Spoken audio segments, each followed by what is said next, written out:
salue aussi tous ceux qui nous suivent sur Internet. Que Dieu les bénisse aussi. Et puis tous ceux qui nous regarderont dans les jours qui viennent pour aussi profiter de l'enseignement de la parole de Dieu. Que tous soient bénis.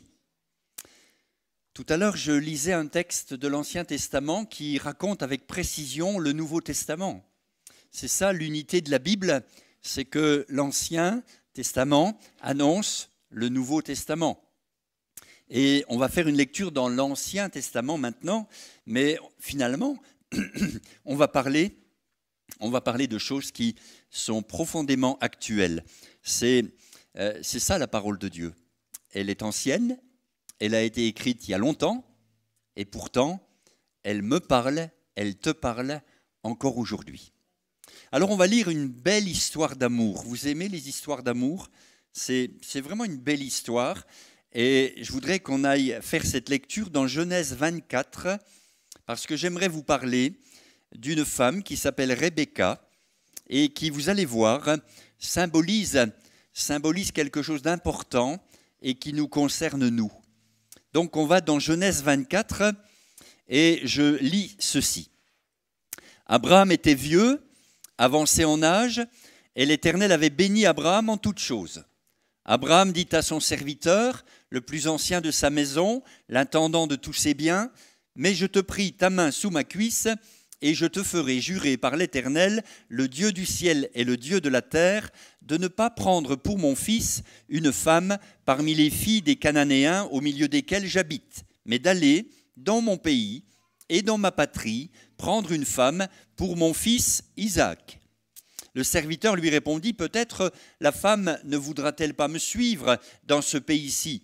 Devrais-je mener ton fils dans le pays d'où tu es sorti ?» Abraham lui dit, « Garde-toi d'y mener mon fils, l'Éternel, le Dieu du ciel, qui m'a fait sortir de la maison de mon père et de ma patrie, et qui m'a parlé et qui m'a juré en disant, « Je donnerai ce pays à ta postérité lui-même, enverra son ange devant toi, et c'est de là que tu prendras une femme pour mon fils. Si la femme ne veut pas te suivre, tu seras dégagé de ce serment que je te fais faire. Seulement, tu n'y mèneras pas mon fils. » Le serviteur mit sa main sous la cuisse d'Abraham, son seigneur, et lui jura d'observer ces choses. Le serviteur prit 10 chameaux parmi les chameaux de son seigneur, et il partit, ayant à sa disposition tous les biens de son seigneur. Il se leva et alla en Mésopotamie, à la ville de Nacor. Il fit reposer les chameaux sur leurs genoux, hors de la ville, près d'un puits, au temps du soir, au temps où sortent celles qui vont puiser de l'eau. Et il dit, « Éternel, Dieu de mon Seigneur Abraham, fais-moi, je te prie, rencontrer aujourd'hui ce que je désire, et use de bonté envers mon Seigneur Abraham. Voici, je me tiens près de la source d'eau, et les filles des gens de la ville vont sortir pour puiser de l'eau.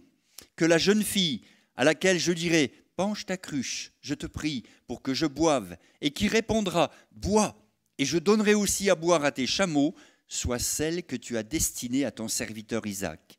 Et par là, je connaîtrai que tu uses de bonté envers mon Seigneur. » Il n'avait pas encore fini de parler que sortit sa cruche sur l'épaule Rebecca, née de Bethuel, fils de Milca, femme de Nacor, frère d'Abraham. C'était une jeune fille très belle de figure. Elle était vierge et aucun homme ne l'avait connue. Elle descendit à la source, remplit sa cruche et remonta. Le serviteur courut au-devant d'elle et dit, « Laisse-moi boire, je te prie, un peu d'eau de ta cruche. » Elle répondit, « Bois, mon Seigneur. » Elle s'empressa d'abaisser sa cruche sur sa main et de lui donner à boire. Quand elle eut achevé de lui donner à boire, elle dit, « Je puiserai aussi pour tes chameaux, jusqu'à ce qu'ils aient assez bu. » Elle s'empressa de vider sa cruche dans l'abreuvoir et courut encore au puits pour puiser, et elle puisa pour tous les chameaux. L'homme la regardait avec étonnement et sans rien dire pour voir si l'Éternel faisait réussir son voyage ou non. Quand les chameaux eurent fini de boire, l'homme prit un anneau d'or du poids d'un demi-cycle et 2 bracelets du poids de 10 cycles d'or, et il dit, « De qui es-tu fille ? Dis-le-moi, je te prie. Y a-t-il dans la maison de ton père de la place pour passer la nuit ?» Elle répondit, « je suis fille de Bethuel, fils de Milca et de Nachor. Elle lui dit encore, il y a chez nous de la paille et du fourrage en abondance, et aussi de la place pour passer la nuit. Alors l'homme s'inclina et se prosterna devant l'Éternel en disant, béni soit Dieu l'Éternel, béni soit l'Éternel, le Dieu de mon Seigneur Abraham, qui n'a pas renoncé à sa miséricorde et à sa fidélité envers mon Seigneur. Moi-même, l'Éternel m'a conduit à la maison des frères de mon Seigneur. La jeune fille courut raconter ces choses à la maison de sa mère. Rebecca avait un frère nommé Laban, et Laban courut dehors vers l'homme près de la source. Il avait vu l'anneau et les bracelets aux mains de sa sœur. Et il avait entendu les paroles de Rebecca, sa sœur, disant « Ainsi m'a parlé l'homme ». Il vint donc à cet homme qui se tenait auprès des chameaux vers la source, et il dit « Viens, béni de l'Éternel, pourquoi resterais-tu dehors ? J'ai préparé la maison et une place pour les chameaux. » L'homme arriva à la maison, Laban fit décharger les chameaux, et il donna de la paille et du fourrage aux chameaux, et de l'eau pour laver les pieds de l'homme et les pieds des gens qui étaient avec lui. Puis il lui servit à manger, mais il dit « Je ne mangerai point avant d'avoir dit ce que j'ai à dire. » « Parle, dit Laban. Alors il dit « Je suis serviteur d'Abraham. L'Éternel a comblé de bénédictions mon Seigneur qui est devenu puissant. Il lui a donné des brebis et des bœufs, de l'argent et de l'or, des serviteurs et des servantes, des chameaux, des ânes. Sarah, la femme de mon Seigneur, a enfanté dans sa vieillesse un fils à mon Seigneur, et il lui a donné tout ce qu'il possède. Mon Seigneur m'a fait jurer en disant, tu ne prendras pas pour mon fils une femme parmi les filles des Cananéens dans le pays desquels j'habite, mais tu iras dans la maison de mon père et de ma famille prendre une femme pour mon fils. J'ai dit à mon Seigneur, peut-être la femme ne voudra-t-elle pas me suivre? Et il m'a répondu, l'Éternel, devant qui j'ai marché, enverra son ange avec toi et fera réussir ton voyage. Et tu prendras pour mon fils une femme de la famille et de la maison de mon père. Tu seras dégagé du serment que tu me fais quand tu auras été vers ma famille. Si on ne te l'accorde pas, tu seras dégagé du serment que tu me fais.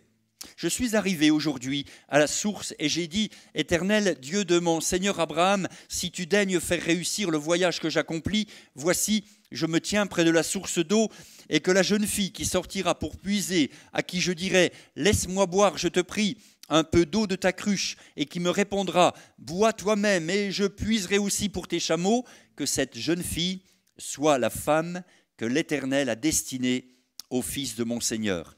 Avant que j'aie fini de parler en mon cœur, voici Rebecca est sortie, sa cruche sur l'épaule. Elle est descendue à la source et a puisé. Je lui ai dit, donne-moi à boire, je te prie. Elle s'est empressée d'abaisser sa cruche de dessus son épaule. Et elle a dit, bois, et je donnerai aussi à boire à tes chameaux. J'ai bu, et elle a aussi donné à boire à mes chameaux. Je l'ai interrogée, et j'ai dit, de qui es-tu fille? Elle a répondu, je suis fille de Bethuel, fils de Nachor et de Milca. J'ai mis l'anneau à son nez et les bracelets à ses mains, puis je me suis incliné et prosterné devant l'Éternel, et j'ai béni l'Éternel, le Dieu de mon Seigneur Abraham, qui m'a conduit fidèlement, afin que je prenne la femme du frère de mon Seigneur pour son fils. Maintenant, si vous voulez user de bienveillance et de fidélité envers mon Seigneur, déclarez-le-moi, sinon déclarez-le-moi, et je me tournerai à droite ou à gauche. Laban et Bethuel répondirent et dirent, c'est de l'Éternel que la chose vient. Nous ne pouvons te parler ni en bien ni en mal. Voici Rebecca devant toi, prends et va, et qu'elle soit la femme du fils de ton Seigneur, comme l'Éternel l'a dit. Lorsque le serviteur d'Abraham eut entendu leurs paroles, il se prosterna en terre devant l'Éternel, et le serviteur sortit des objets d'argent, des objets d'or et des vêtements qu'il donna à Rebecca. Il fit aussi de riches présents à son frère et à sa mère. Après quoi ils mangèrent et burent, lui et les gens qui étaient avec lui. Ils passèrent la nuit. Le lendemain, quand ils furent levés, le serviteur dit, « Laissez-moi retourner vers mon Seigneur. » Le frère et la mère dirent, « Que la jeune fille reste avec nous encore quelque temps, 10 de jours, ensuite tu partiras. » Il leur répondit, « Ne me retardez pas. Puisque l'Éternel a fait réussir mon voyage, laissez-moi partir et que j'aille vers mon Seigneur. » Alors ils répondirent, « Appelons la jeune fille et consultons-la. » Et ils appelèrent donc Rebecca. et lui dirent, « Veux-tu aller avec cet homme ?» Elle répondit, « J'irai. » Et ils laissèrent partir Rebecca, leur sœur, et sa nourrice, avec le serviteur d'Abraham et ses gens. Ils bénirent Rebecca et lui dirent, « Ô notre sœur, puisses-tu devenir des milliers de myriades, et que ta postérité possède la porte de ses ennemis. » Rebecca se leva avec ses servantes. Elles montèrent sur les chameaux et suivirent l'homme. Et le serviteur emmena Rebecca et partit. Cependant Isaac était revenu du puits de Lacaï-Roi, et il habitait dans le pays du Midi. Un soir qu'Isaac était sorti pour méditer dans les champs, il leva les yeux et regarda, et voici des chameaux arrivaient. Rebecca aussi leva les yeux, vit Isaac, et descendit de son chameau. Elle dit au serviteur, « Qui est cet homme qui vient dans les champs à notre rencontre ?» Et le serviteur répondit, « C'est mon Seigneur. » Alors elle prit son voile et se couvrit. Le serviteur raconta à Isaac toutes les choses qu'il avait faites. Isaac conduisit Rebecca dans la tente de Sarah, sa mère. Il prit Rebecca qui devint sa femme, et il l'aima. Ainsi fut consolé Isaac après avoir perdu sa mère. Amen. J'ai voulu tout lire, c'est tellement beau. Happy end.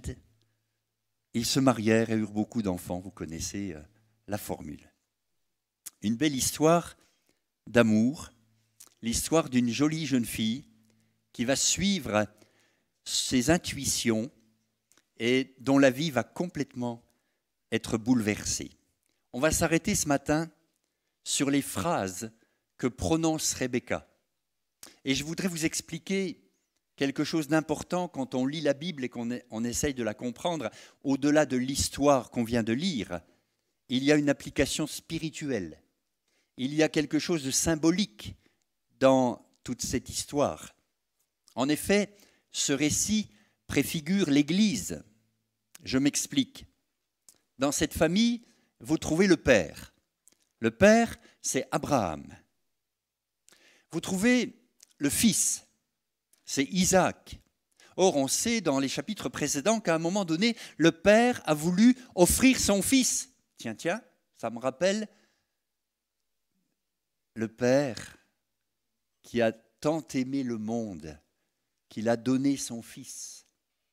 Le symbolisme, le parallèle est facile à faire. On a le père, on a le fils. On a, à la fin du récit, la femme d'Isaac. C'est qui l'épouse ? C'est qui l'épouse de Christ ? C'est l'Église.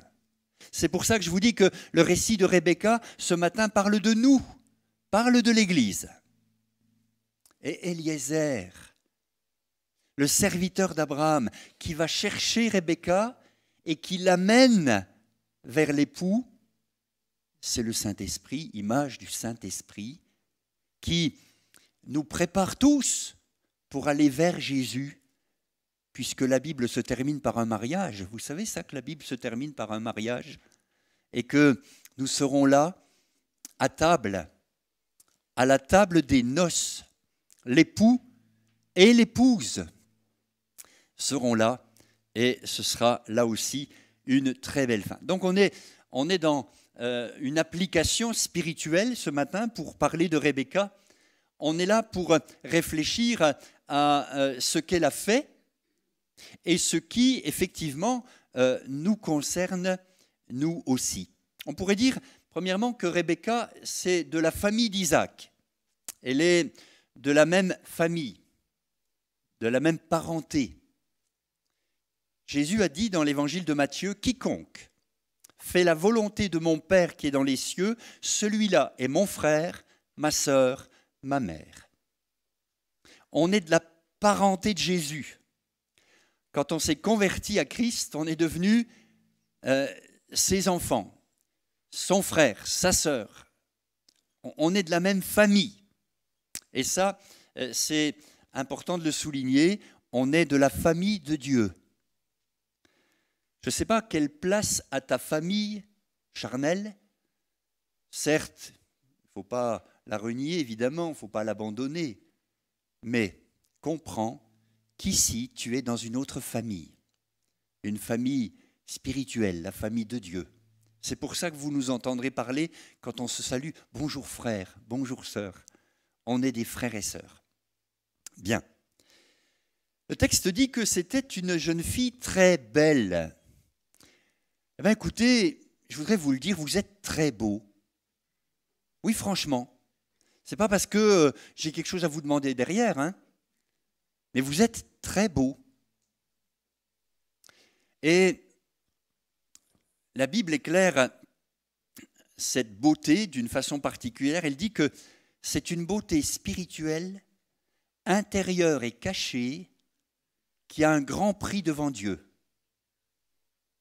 Donc, ne passe pas trop de temps devant la glace pour améliorer les apparences, parce que la beauté dont je parle ici, c'est ta beauté intérieure, celle qui fait de toi une belle personne aux yeux de Dieu, parce que le sang de Jésus t'a purifié de tous tes péchés, parce que tu es blanc, purifié, sanctifié, et aux yeux de Dieu, c'est la beauté suprême. Le vêtement blanc dont il nous revêt quand on se donne à lui, quand on lui demande pardon pour nos péchés, ce vêtement blanc, il a une grande beauté et une grande valeur aux yeux de Dieu. Rebecca, ce nom, ce prénom, signifie celle qui a eu ce qu'elle désirait. C'est intéressant, non? Ça donne envie, non? As-tu envie d'avoir ce que tu désires? Mais au fait, que désires-tu? Tes désirs sont-ils en accord avec la pensée divine? La Bible dit dans Romains 8, 19, la création attend avec un ardent désir la révélation des fils de Dieu. Nos désirs, à nous les chrétiens, ce sont des désirs spirituels. On attend la venue du Seigneur, on attend cette révélation finale, on attend l'enlèvement des chrétiens, on attend ce que la Bible promet et nos désirs se portent vers ces choses-là. Je désire habiter dans ton temple, je désire habiter dans ta maison, dira David, tous les jours de ma vie. Pour continuer avec Rebecca et toujours en faire une application spirituelle pour l'Église que nous sommes, je dirais que Rebecca, c'est celle qui fait abonder l'eau, c'est celle qui fait couler l'eau, c'est celle qui donne à boire. Vous ne trouvez pas que c'est une belle mission pour nous, l'Église? Vous savez que le monde dehors, pas seulement parce qu'il y a la sécheresse, mais parce que spirituellement, le monde est sec. Les gens sont assoiffés. Nous connaissons celui qui a dit « Vous tous qui avez soif, venez à moi. Venez, buvez, sans argent, sans rien payer. » L'Église, c'est celle qui fait couler l'eau, l'eau de la grâce, l'eau du pardon. Bois, buvez, devrions-nous dire à tous ceux que nous rencontrons. On a quelque chose à partager. On a quelque chose à donner, une eau qui désaltère l'âme, qui désaltère le cœur. Rebecca est celle qui fait abonder l'eau, qui fait couler l'eau. Elle va même y mettre beaucoup de zèle, hein, puisqu'il est dit, elle s'empressa. Et puis plus loin, elle courut encore. Qu'en est-il de notre zèle pour désaltérer ceux qui sont autour de nous? Et puis elle n'y va pas de main morte. Hein. Vous savez ce que boit un chameau? Ma curiosité a été un peu piquée, je suis allé voir, me renseigner. Le chameau peut boire en une seule fois, une fois qu'il est déshydraté, il a peut-être fait 3 semaines sans boire là, pour le voyage. Le chameau est capable d'ingurgiter 100 litres d'eau en 3-4 minutes, soit 25% de son poids. Alors je suis un peu banquier sur les bords, j'aime bien les chiffres. J'ai fait une multiplication, il y avait 10 chameaux, 100 litres par chameau, ça fait 1000 litres. Alors ça m'a tout de suite parlé parce que moi en Ardèche à l'époque, ils nous avaient offert des conteneurs d'eau pour récupérer l'eau. Et chacun de mes conteneurs faisait 1000 litres. J'ai dit, Rebecca, elle a puisé ça, 1000 litres. pour les chameaux. Voyez-vous, son zèle a été complet.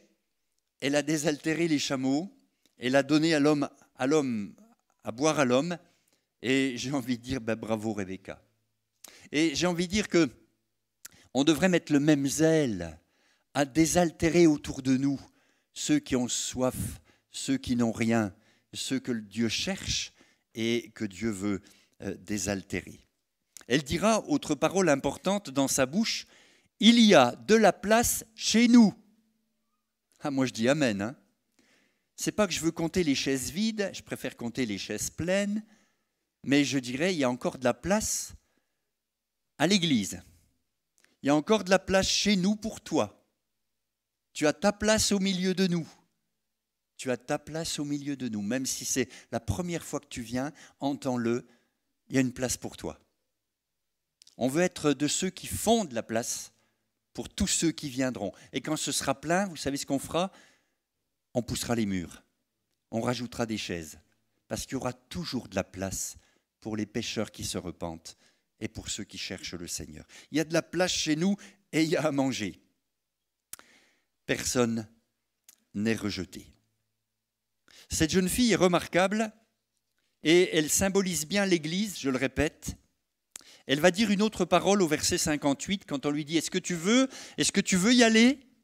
Elle dit « J'irai, j'irai. » Et c'est un vrai acte de foi, n'est-ce pas? Elle a tout un désert à traverser, l'inconnu devant elle, mais elle décide de suivre Eliezer. Et je vous ai dit qu'Eliezer était une préfiguration du Saint-Esprit. Et je crois que c'est le Saint-Esprit qui nous amène à Jésus. C'est aussi le Saint-Esprit qui prend de ce qui est à Jésus et qui nous le donne. Le pont entre Jésus et nous, c'est le Saint-Esprit. Et le Saint-Esprit, on a vraiment besoin de le connaître, de le suivre, de vraiment lui faire confiance, même si, comme pour Rebecca, c'est aussi un peu l'inconnu pour nous. Tu ne connais pas ce que c'est que la vie de l'esprit. Jésus dira à un religieux de son temps, Nicodème, que le vent souffle où il veut. L'esprit, tu ne peux pas le mettre en boîte, tu ne peux pas le manipuler, c'est lui qui va où il veut. C'est à toi de le suivre. Et cette jeune fille va dire, j'irai, je vais suivre Eliezer. Il va m'amener à Isaac. Et effectivement, ce serviteur d'Abraham, préfigurant le Saint-Esprit, va amener cette jeune fille vers l'époux, vers Isaac. Le temps me manque ce matin pour vous dire l'importance du ministère du Saint-Esprit. Parce que c'est lui qui connaît bien Jésus et qui nous connaît aussi et qui va faire nous rapprocher l'un de l'autre. Quelle place tu donnes au Saint-Esprit? Est-ce que ta connaissance biblique, religieuse reste intellectuelle ou est-ce que l'Esprit peut te parler, te conduire? Est-ce que tu peux le suivre avec foi? Nous sommes le mouvement de Pentecôte, nous sommes des pentecôtistes, nous aimons la vie de l'Esprit, nous voulons dans l'équilibre en toutes choses, mais nous voulons vivre ce que le Nouveau Testament promet à ce sujet. C'est lui qui prépare l'épouse pour le mariage final. C'est lui qui nous prépare. On a les arts de l'esprit en nous. On a les arts, c'est un montant qu'on verse d'avance en attendant la somme finale. On a les promesses déjà. Et on a pour nous les promesses d'avoir l'esprit pour nous conduire. Est-ce que vous avez remarqué dans le récit que les cadeaux viennent une fois que la fille a dit oui? Bien sûr, elle a déjà eu des boucles d'oreilles magnifiques et puis un bel anneau, mais le reste des cadeaux vient quand Laban et son frère et Bethuel, le père, et puis aussi la jeune fille vont dire oui. On a des prémices, mais dites oui et vous verrez la suite des cadeaux arriver. Dieu donne le Saint-Esprit à ceux qui lui obéissent. Oui, un premier geste avait été fait au verset 22. Ça avait déjà eu d'ailleurs de l'effet sur son frère Laban qui avait vu les boucles d'oreilles et le collier. Et au verset 53, là, c'est l'abondance de cadeaux. Et les dons du Saint-Esprit sont pour ceux qui obéissent à Dieu. Et si nous acceptons les propositions de l'Esprit, nous serons aussi enrichis d'une manière spéciale. Rapidement, je vous dirais que l'argent symbolise le rachat, l'or symbolise la nature divine, les vêtements me parlent de la justice dont Dieu veut me revêtir. Bref, le Saint-Esprit a tous ces cadeaux à ta disposition. L'Esprit et l'épouse, on va dire Eliezer et Rebecca, ici dans notre texte, disent la même chose. Ils sont bien d'accord. Et quand la jeune fille dit oui, Eliezer dit bon, on part tout de suite, on y va. Et quand tu vas dire oui au Seigneur, il y a un chemin qui va s'ouvrir, il y a un voyage qui va commencer. Je ne te dis pas que ce sera facile tous les jours, mais tu ne seras pas seul. Il sera avec toi et il va t'emmener à bonne destination. L'Apocalypse se termine, Apocalypse chapitre 22, verset 17, par ces mots « L'Esprit et l'épouse disent « Viens ». On voit bien que les deux-là se connaissent, collaborent, s'écoutent et marchent ensemble. L'Esprit et l'épouse disent « Viens ». Alors le voyage commence. On n'a pas trop de détails sur la durée du voyage, mais si on prend la carte, je vous dis, c'est au moins 3 semaines à dos de chameau. Et au bout du voyage, on arrive dans une région un peu particulière, la région du puits nommée l'Achaïe Roi. C'est le puits qui signifie le puits de celui qui me voit, le puits de celui qui vit et qui me voit. C'est au chapitre 16 de la Genèse qu'on apprend ça avec une dénommée Agar. Le puits de celui qui vit et qui me voit. Moi, je ne peux pas m'empêcher de penser à un autre puits, celui de Sichar, où Jésus s'est assis au bord du puits et où une femme est venue puiser de l'eau. Et commence une conversation et cette femme va découvrir que celui qui est là assis vit et voit. Elle lui dit, appelle ton mari, j'ai pas de mari, tu as raison de dire que tu n'as pas de mari, c'est le 5e, etc. Il connaît parfaitement. Et cette femme va découvrir le Messie, le Christ. Moi, je suis persuadé que le Saint-Esprit, et je vais terminer avec ça, le Saint-Esprit veut t'amener à Christ ce matin. Tu connais Jésus par peut-être ton catéchisme, tu connais Jésus parce qu'on t'en a raconté, mais le connais-tu personnellement? Le Saint-Esprit ce matin veut prendre ta main, mais ne te force pas, c'est toi qui dis oui. Mais si tu dis oui, alors commence le plus beau des voyages vers le Fils de Dieu, qui t'attend, qui te connaît, qui te voit et qui t'aime. Elle fut conduite dans une tente, la tente de Sarah, et cette tente me parle effectivement de l'Église d'aujourd'hui. On n'a pas de belle cathédrale. D'ailleurs, tous ceux qui ont construit des cathédrales l'ont certainement fait avec un bel élan, mais ce n'est pas le bâtiment, l'Église. L'Église, c'est les gens. Et on pourrait nous enlever le bâtiment, on reste l'Église. Dans certains pays, l'Église se réunit dans les bois ou dans les caves parce qu'on la persécute. Elle n'a pas de bâtiment, mais elle est l'Église. L'Église, c'est une tente, c'est-à-dire c'est une habitation provisoire. On est de passage sur la terre et on sait bien qu'une demeure dans le ciel nous est préparée. Et c'est là, dans la tente, sous la tente, que Isaac va s'unir à Rebecca. C'est dans l'Église que Christ t'attend. C'est ce que disait le don spirituel tout à l'heure. c'est dans cette maison que Christ t'attend et que le Saint-Esprit t'a conduit ce matin et veut que tu reviennes. C'est là que l'intimité va se nouer. Ainsi fut consolé Isaac après avoir perdu sa mère. Moi, je dirais que l'Église, c'est la consolation de Christ après la période d'endurcissement d'Israël. Israël a rejeté Christ. La consolation de Christ aujourd'hui, son peuple, c'est l'Église. Rebecca est une très belle image de l'Église. Et si je m'arrêtais là, vous diriez, bon, elle n'a pas de défaut alors, elle est parfaite, mais je vais être complet. Ce n'est pas pour casser la belle image, c'est pour vous dire que l'Église que nous sommes n'est pas parfaite. Dès l'instant où moi je suis rentré, elle n'était plus parfaite. Vous êtes peut-être parfait, mais moi je ne le suis pas. Donc dès que je rentre, c'est plus parfait. Mais peut-être vous aussi, non un peu? Ok.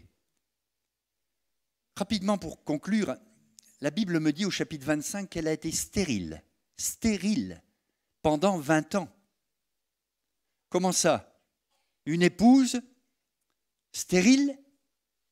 Isaac va prier pour elle, et elle va pouvoir enfanter. Et je crois que là aussi, on peut faire l'application, tu n'es pas dans l'Église pour demeurer stérile. Et on peut prier pour toi pour que tu portes du fruit et que tu parles à d'autres autour de toi qui, eux aussi, ont besoin de trouver celui qui vit et qui les voit. Elle n'est pas parfaite, elle a été stérile pendant un temps. C'est aussi elle qui va organiser l'usurpation de la bénédiction réservée à l'aîné en faveur du cadet. Elle préférait Jacob alors que le père préférait Ésaü. Bref, dans l'attente, sous l'attente, ce n'était pas la perfection. Et quand ça tourne au vinaigre, elle va conseiller à son cher Jacob la fuite. Et regardez, retour aux origines, retour à son ancienne vie là-bas. Elle n'est pas parfaite, Rebecca, mais ce n'est pas parce qu'elle n'est pas parfaite qu'elle ne nous dit pas quelque chose ce matin d'important. C'est qu'elle est l'épouse d'Isaac. Tu es, Église de Jésus-Christ, l'épouse de Christ. Conduis-toi comme une épouse qui se prépare pour son époux. Quand on prépare les noces, quand on se prépare pour cette belle journée du mariage, je crois qu'on met tous ces soins pour être nickel. Prépare-toi, Église. Jésus revient. Le Saint-Esprit te le rappelle ce matin. Prépare-toi à rencontrer ton Dieu, dit l'Écriture. Amen. On peut prier le Seigneur? Merci Seigneur parce que tu nous parles au travers de cette jeune fille, tu nous dis combien c'est important d'être nous aussi sensibles au Saint-Esprit, à l'écoute de sa voix et dans la foi, dans l'obéissance pour marcher à sa suite. Saint-Esprit, merci de confirmer ces paroles ce matin. Merci d'attirer les cœurs à Christ. Merci de prendre ce qui est à Jésus et nous le donner, ces trésors merveilleux. Merci Seigneur parce qu'on entreaperçoit déjà ce qui nous attend. Et ce qui nous attend, c'est le meilleur. Bénis dans ta grâce toutes ceux qui sont encore sur le seuil de la maison, qui ont besoin de franchir la porte, qui ont besoin vraiment d'entrer dans la maison. Seigneur, il y a de la place pour eux ce matin. Bénis tous nos amis qui sont là. Fais-leur du bien. Dans le nom de Jésus, c'est notre prière. Amen. Amen. Béni soit Dieu. Nous sommes des Rebecca. Si vous pouviez ajouter ce prénom à tous vos prénoms, ajoutez-le. Je suis aussi l'épouse de Christ qui se prépare pour sa venue. Amen.